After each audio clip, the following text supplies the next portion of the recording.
Hey everyone, Grace Hopper here.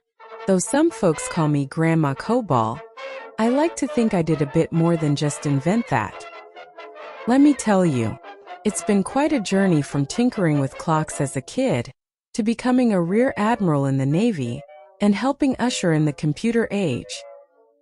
Born in New York City in 1906, I always had a fascination with how things worked. You could say I was a bit of a clockwork fanatic, taking them apart and putting them back together just to see what made them tick.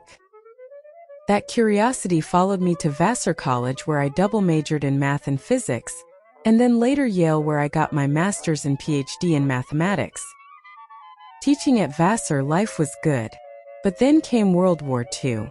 At 37, I joined the Navy Reserve, eager to serve my country. Little did I know, I was about to be assigned to a project that would change the course of my life. That's when the idea struck me. What if we could write instructions in a language closer to English, something the machine could then translate into its own code? Thus began the adventure of creating the first compiler.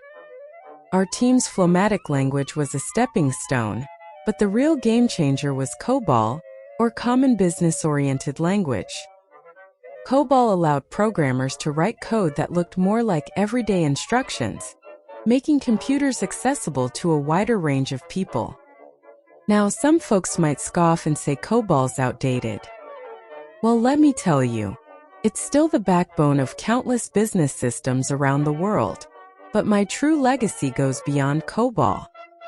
I spent years advocating for clear, concise programming languages and documentation.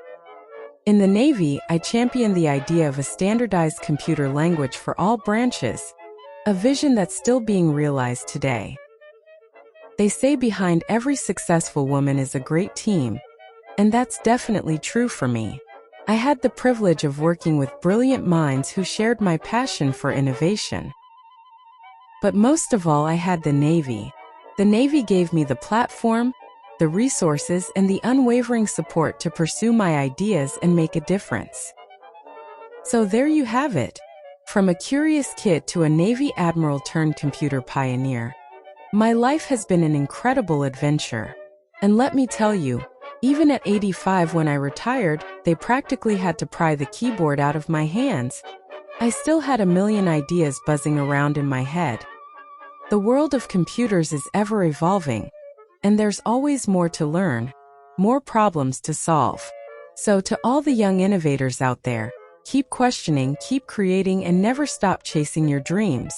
After all, the future of technology is in your hands. Before leaving, I want to talk about a pesky problem we all face: bugs. Now, back in my day with the Mark I computer, we encountered a real doozy. It turned out to be an actual moth stuck in the machinery. Can you believe it? But that got me thinking. What's the strangest bug you've ever encountered in your coding adventures? Let me know in the comments below. Was it a rogue semicolon causing chaos? A misplaced bracket throwing a tantrum? The more bizarre, the better. And hey, maybe we can share some tips on how to squash those critters together. After all, the only bug mistake is the one you leave in your code. This is Grace Hopper signing off. Thanks for watching.